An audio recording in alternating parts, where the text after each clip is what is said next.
this is even before selecting a partner. What is important is that you should be very clear that what is it that you want to do the M&A for.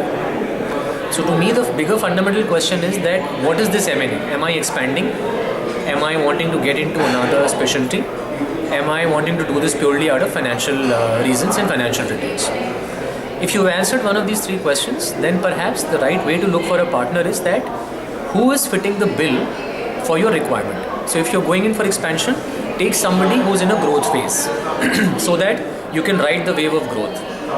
If you're making an acquisition because you want to enter into a specialty and you think there is huge potential lying there, then hire a specialist. Acquire a partner if you're getting into cancer and if you're getting into cardiac, where there is a bunch of talent and bunch of specialists available to make your M&A successful. And if it is a financial investment, then of course the metrics of a typical finance M&A, which is what is their present margins, what is their return, what is their cost burn, how elastic is their cost, how much will they sustain if they were to expand and ramp up, will be the typical questions to answer.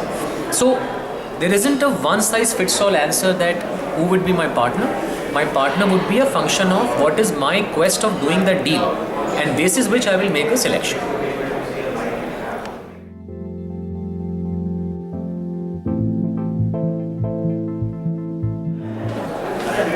So I think M&A activity in healthcare is going to be perhaps reaching a new dimension now.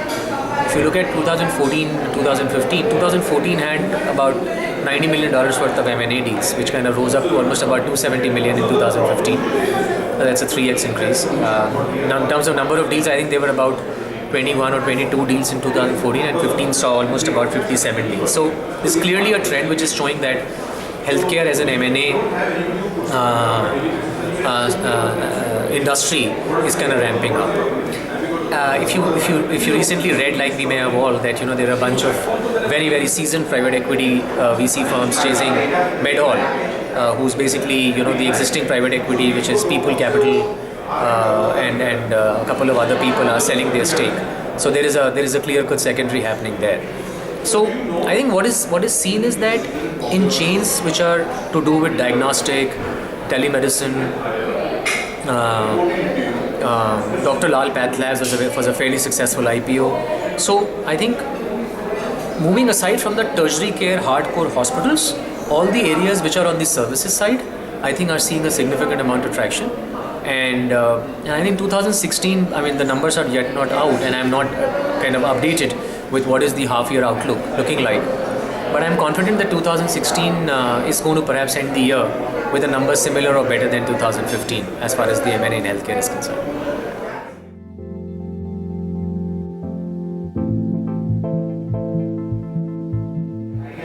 So maximum amount of action, like you asked Arunima, happening in healthcare is, if you look at healthcare as a pyramid, so you have super specialty, multi-specialty, nursing homes, physician setups, and telemedicine. Telemedicine is perhaps the broadest part of the pyramid, and telemedicine, diagnostic, point of care is an area where maximum action is happening. Second area is the pre and the post. So if you look at a hospital, you need a consultation, so there's a huge queue. Now so many people want to meet Dr. Hegde, so many people want to meet Dr. Rajgopal. So you have applications like a Practo who are helping you with consultation process. Post-hospitalization, you have a huge problem of beds, you have a huge problem of paramedics. We have been spoken kind of ad nauseum with respect to the deficit of healthcare professionals. On that, you have companies like Portia and the home healthcare. So, pre-admission, diagnosis, testing, prevention, post-hospitalization treatments is where the bulk of the startups and so-called companies are coming, on the vent of course, some cutting-edge technology. That's where really the so-called focus is, because healthcare is deep. I mean, you don't find every now and then new hospitals opening up. Although one of the very modern hospitals which is coming up with a huge bang in every city is Aster DM. So they are like the new age hospital, which is the next topic of the panel also. But yeah, to my understanding, this is where the action is happening.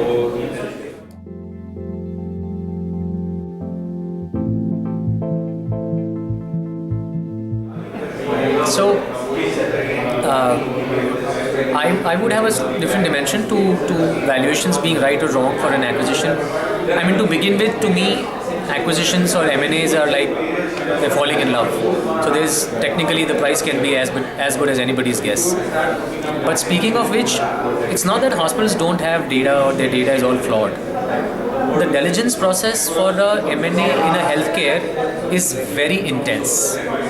You have to sit down at times with the OT registers, you have to sit down with records, which will not always be in the fanciest of the software programs, which are usually available in the other transactions. That is one. Second, it is seen, and I'm saying this purely from my vantage point, I could be wrong here, that in healthcare M&A, the portion which you give upfront should be limited, and there should be a significant portion which should be linked to some kind of an earn-out for the promoter clinician or only the promoter, because in most cases the promoter and his or her administration or administrators will know the trick of running that place.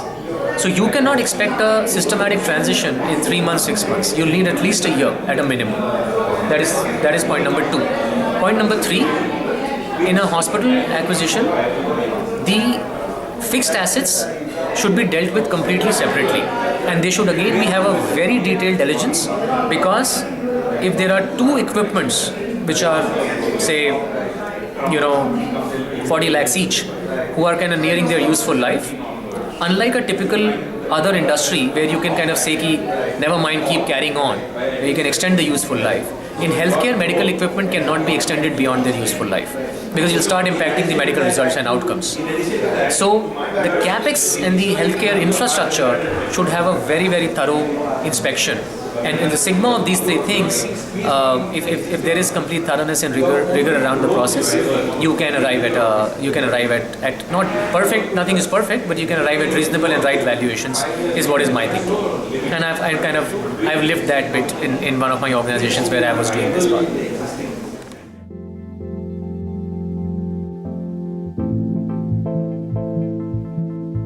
There are both sides to it. One side to it is that when PEs enter, PEs have their own philosophies and their own learning curves, especially when dealing with healthcare. Because healthcare, unlike other ventures, do not necessarily respond with the same degree of speed, with the same degree of, if I may, professionalism as the other ventures are. PEs, when enter and when they want to make an exit, they typically, most likely, they will be exits which will be towards strategic. Because a PE to PE is not necessarily like it happened in the world of BPO. So like General Atlantic, Oak Hill came in into Genpact, then again it was a secondary to a PE.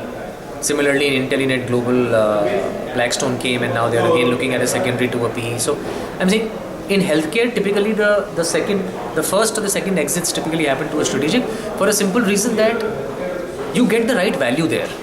Because in a healthcare venture, the right value can more often than not be calibrated by a strategic player as opposed to a private equity or a VC in the second rounds. In the first rounds, by the sheer magnitude of the opportunity, you may want to certainly get into, and some of the private equity investments in the healthcare space have given them very handsome returns. So yeah, that's something which is kind of characteristic to PE exits in healthcare.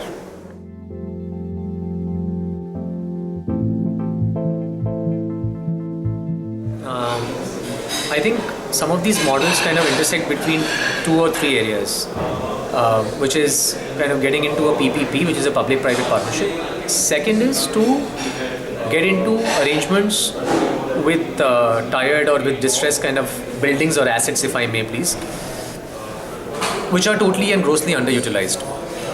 I draw a parallel to the hospitality industry, where a lot of premium properties are running under tremendous loss.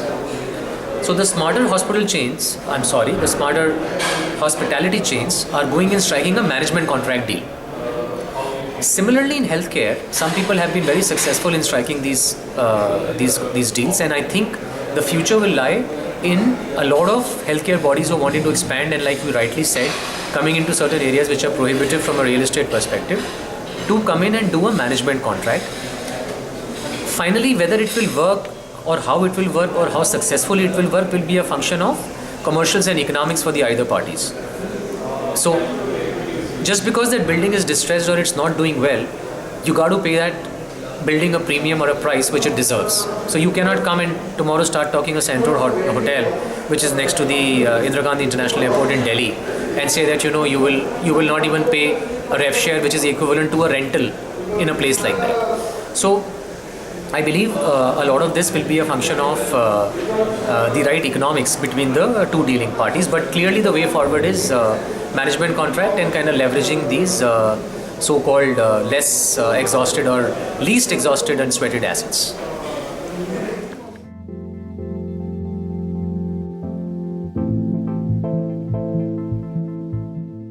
Arunima, triggers in healthcare for M&A, variety.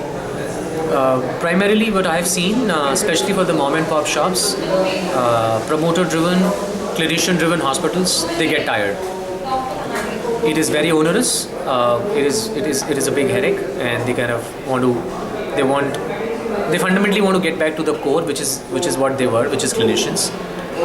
It is saddled with, or it is coupled with, that their second line doesn't want to come into it. So in a majority of cases, I've seen doctors, clinicians saying that while my son or a daughter is compulsorily a doc, but he wants to go to a corporate hospital. They want to take a 10-year stint in UK. They want to work for 5 years in Australia. So finally you're left high and dry, and you kind of stuck with managing the administration and the quirks of it. So this is one biggest trigger which I have seen. The second is you clearly want scale for which you want capital. So that's when another M&A kind of triggers, wherein you say that we could have only gotten it up to this level, and from now on we need to invest in technology, we need to invest in equipment, we need to investment in clinicians. It is very simple to educational institutions also in some regard, and that's what kind of becomes a trigger. And third is purely motivated by the returns you make, and you don't want to do infinitely something forever. And if you're getting a good deal, if you're getting good returns, why not?